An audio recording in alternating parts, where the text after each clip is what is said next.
Welcome back to SEO Conspiracy.com. Social for SEO. I'm good, Dixon. What about you? Yeah, I'm very well, thank you.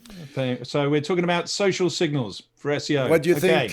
What does that do? What this whole trend? It's even more than a myth. It became a trend of you gotta push social to help your SEO. What's your point? How are you gonna go about it? I think you're going to find it quite tough to find strong evidence that social tweets and things directly affect your SEO. However, I think that social stuff does affect your brand and does affect your traffic, and I think both of those factors indirectly will have an effect on your SEO. So it's one of those things where, it's my pet hate saying it depends, but my point, I think, is that most social signals or social actions don't directly affect Google, but the indirect effects may affect your search engine rankings. What do you think, though? Similar, yeah. I hate to agree on this one because I like to have a debate, But on this one, maybe I'll be a little more less indirect than you, meaning that. Of course, I've had got some examples where it does directly affect your stuff, so I'll go on with that. It's part of the mix. Everything around SEO, but it's not just social. It's everything you're gonna do around SEO. It's even you branding offline. It's whatever. I like in the chemical sense when you stir a pot. It's called the emulsion, but from a chemistry level. When you stir. Yeah. So you need to agitate. You need to put some agitation around the content. Google wants to see that there is something happening. And it's not only links. The problem is a lot of people think that they don't need to build backlinks if they do enough of this agitation around the content. No, backlinks is still the strongest, the lever you pull if you want action, reaction, nothing better than backlinks. Yeah. But yeah, and I've done some experiments. Last time I did, it was live during a conference. And we say, okay, at the beginning of conference, it was on local SEO.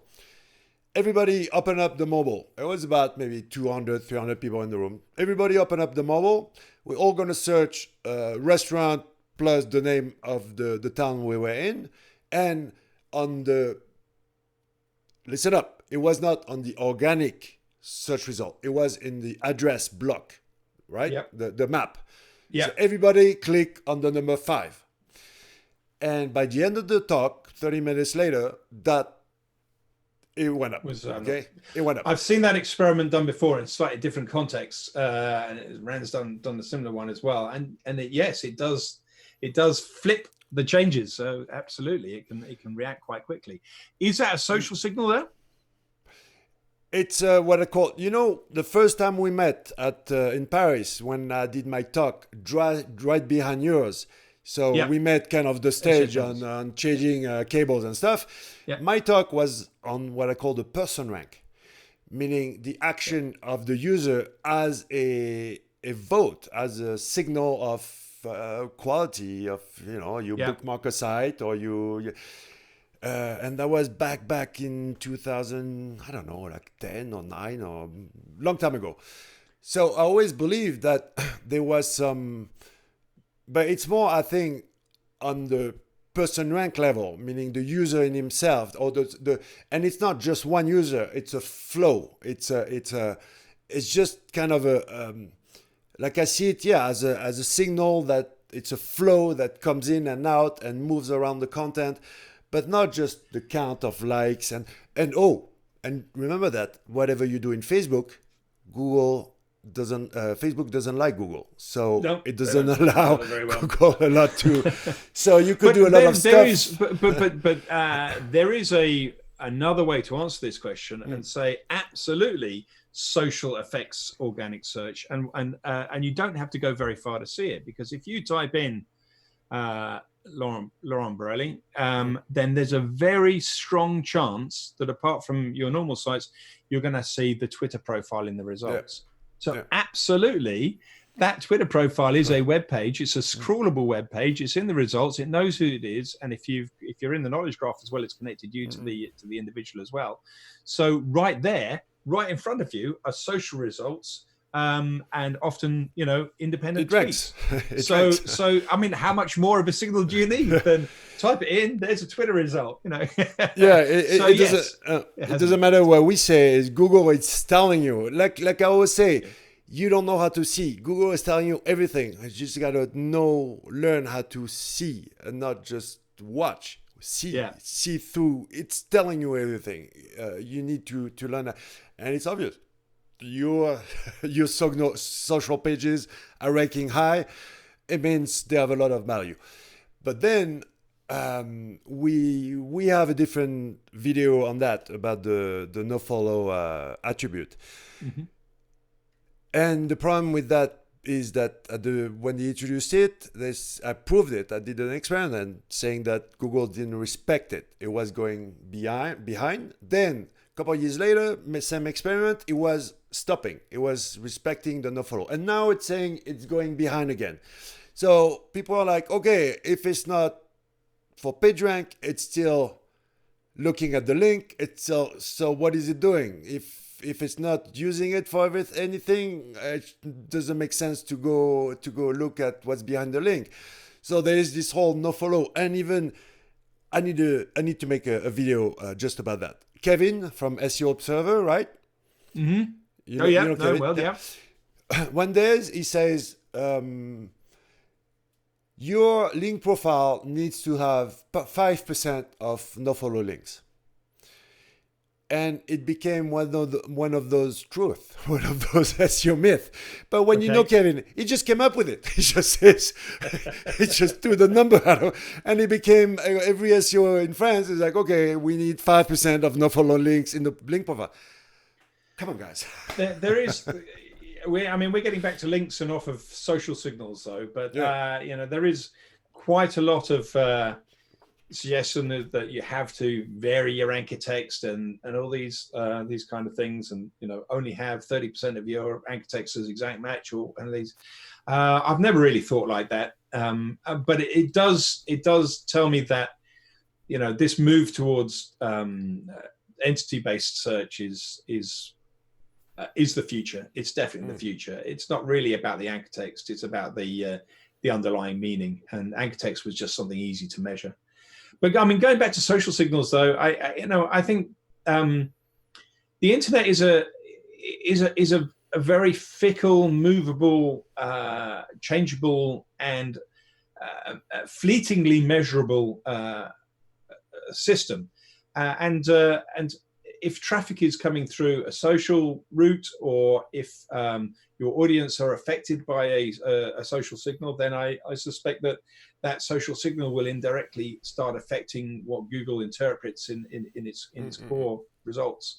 But I don't think that Google has got up one day, or Google engineers have necessarily got up one day and said, right, we're going to have a look at the number of likes the Facebook likes that are written on the page and have that as a signal. I don't think that's the way that they're doing things, not least because those number of likes on Facebook can be faked and things. But perhaps they are. Perhaps they're sitting there saying, right, okay, this page is obviously important because it's got all these likes and these reviews or whatever it may be.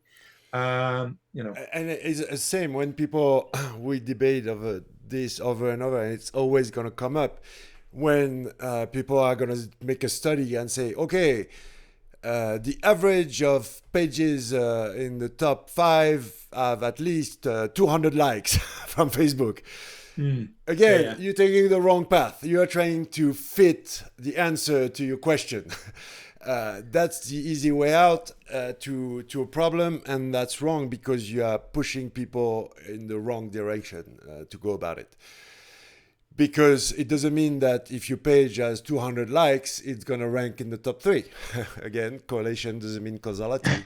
No, and basically, if you've gone to Fiverr.com, you can get those 200 likes anyway. Yeah, sure. Sure. And the fact is, not the opinion, the fact is that when you try to, and it's the human brain is always trying to find the difficult, the most unlikely solution. While the obvious one, we talked about the 2,000 word limit. Well, it makes sense to have a bunch of thousands of words if you want to cover a topic. Same here. If your page is worth it, if it's interesting, well, it's gonna have an average of a certain number of likes on Facebook. It's just the way it is. It's just the way the good content works. It's rewarded. So it does make sense. But the problem is that people apply that reverse, meaning, okay, I'm going to have 2,000 words on my page. I'm going to have X number of likes. I'm going to have... No. Well, yeah, I think the fallacy in that logic, as you've pointed out, but you can demonstrate the fallacy in that logic because you can just take a random search phrase, have a look, at the pages that are coming back, and they don't tend to be pages that uniformly have likes and things on them anyway. So, they're not pages that ever were promoted in Facebook or Twitter or whatever to have likes on them anyway. So, and they're ranking perfectly well, so there's no real need to suddenly get all those likes and things on a page. It doesn't really make any difference, it would appear. Moreover, if you always follow the average, because in marketing and SEO, you gotta post at 8 a.m. on a Monday is going to be better than 9 p.m. on a Sunday. No, if you follow those averages, those infography, right, you're just going to be average. You're not going to go beyond average. So nothing wrong with trying to figure it out and but yeah, you got to go beyond that and solve the problem en amont. Yeah, before. And that's a strategy we've talked about again and again. I'll put the link, trying to, even though today we agree that it's more about content marketing in general with a strong SEO layer. You need a strong technical base, but content is all links, and the technical and the links part of the triptych is there to push the content. And it's a disaster. I'm appalled by how this whole semantic SEO trend, which is more than a trend, we'll have a video on that. Now it's still just Google text, right? Food for search engine with a semantic twist. But the level of content, SEOs are doing a bad job, and we've seen that Google is poor, is less quality now in the results, and everything you search, it's a disaster. It's bad. It's bad. It's an interesting thing. I mean, you're right. At the moment, I do think that Google's results are worse than they were 10 years ago. Except that's unfair. That's absolutely unfair to Google. I think that the algorithm is changing and different and learning again.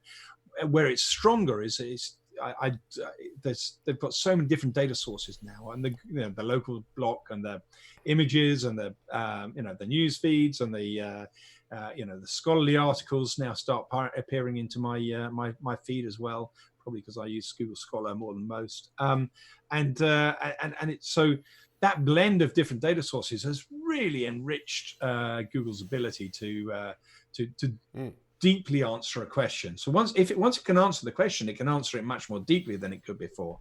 But there is still this learning element that I think Google has got a way to go with. Well, the problem is that SEOs figured it out, and in links or rank for what we're doing now, it does work, but too many people don't level up the ambition of content. So what I'm saying is people are searching for stuff, searching for... I had a SEO friend yesterday was explaining he was in the middle of the road trying to see how to fix a tire, right? How to change a tire. And he was it was okay, and even knew the website of the people of the SEOs who were ranking on that, trying to sell some Amazon affiliate shit, and the problem is Google became agent qualifiant, like a recommendation trusty source. You trust Google. Okay, if it's number one on Google, it must be a good, reliable source. Well, no. No. You got SEOs and behind I think that has caused, that is one of the fundamental reasons why I think that Facebook is actually much more of a competitor than most people realize to Google. Because you used to believe that when you go to Google and say, what's the best pizza in town, you'd get the right answer.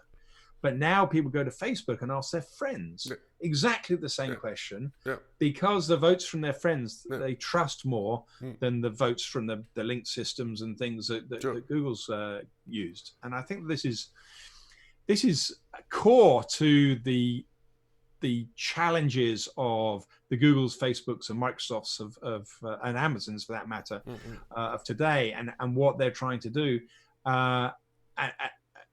And overall, what's happening is that humans are going back to starting to trust their echo chambers, which is also dangerous, but in a different way. And probably the overall number of of searches on Google isn't going up these days. It's probably peaked, and is it going up? No, in the last quarterly report, they say it went up because of the COVID situation or the health. But it was just that part. Overall, it's going down. And we haven't mentioned one very important, because it's about social signals, right? That was the topic. Dark social, meaning if I share a link on Zoom, on Skype, on WhatsApp, that's equals to most actually of the sharing going on in social, and that's not visible by Google. True. So they can't use it as a signal. That's very true. Well, they can see the output. They can see people going on the site, and they have Google Chrome, and they can so it's an indirect effect. So so social has an indirect effect on. But this dark social thing is, and there's a tool that claimed that it was able to track the dark social. So I tested it, and I was very disappointed. But no, it's just putting like a tag in the URL so he can find it when he comes back out. But I was like, okay, can I do like Edward Snowden? Can I do like the NSA? No. Yeah. I think the only people who could do that. You could do that at the operating system level, of course, and you could also do it at the ISP level as well. So you can do traffic sniffing, but that's hit some legal barriers, at least in the UK. I'm pretty sure even before GDPR, that hit some legal barriers. Trying to sniff. To summarize, it's part of the mix. You should not. You should take it into account, but don't just focus on that. It's part of the whole thing. If it's not, it's a. But what I would say, I do think that social is a hugely important and a very immediate part of your media marketing mix, because social can react so quickly and give you instant gratification. It should be a big part of your marketing mix. I don't have my mobile phone, but also if you want to be visible inside the mobile phone, it's people are spending their time on 2, 3, 4 apps in the mobile, and it's not Google. That's for sure. True. So should we conclude on this, or do you want to go on? Yeah. What are we going to go on next time? It's more going to be in my opinion, kind of topic, because what is the place of Google, the search engine, within the Alphabet ecosystem? Oh, okay. That's not really a myth there. Oh, yeah. Okay. Okay. So the myth is Google a search engine? No. Is Google, and is Google still important for Alphabet? Does it matter? Okay.